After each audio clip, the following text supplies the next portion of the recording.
4 cămăși am în dulapul meu, 3 curate, 3 călcate, cum știu numai eu.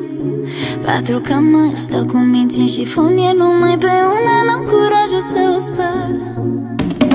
4 cămăși și un bărbat în casa mea, doar pe una îmbrăcăm, numai una mă încălzea.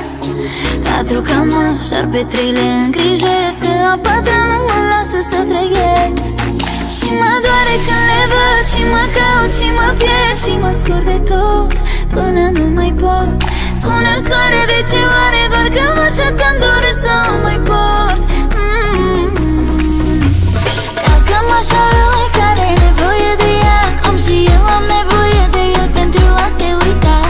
Calcă-mășa lui m-a sunat să o pregătesc, dar eu cap și nebunesc. Calcă-mășa lui, dar la ce bun nu mai calc, că el va pleca și eu voi plânge în cămășa ta. Spune-mi tu, iubire, de ce mă biciuiesc, am obosit să te iubesc.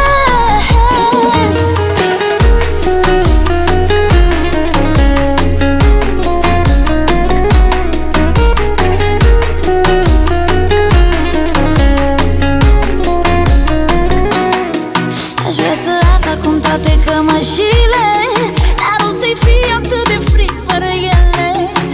Mie nu-mi place să cald, dar pentru el trebuie să fac. Aș păstra doar cămașa ta să o îmbrac. Și mă doare când le văd și mă caut și mă pierd și mă scurg de tot până nu mai pot. Spune-mi soare, de ce oare, doar cămașa ta-mi doresc să o mai port. Calcă-mășa lui care e nevoie de ea, cum și eu am nevoie de el pentru a te uita. Calcă-mășa lui m-a sunat să pregătesc, dar eu cad și nebunesc.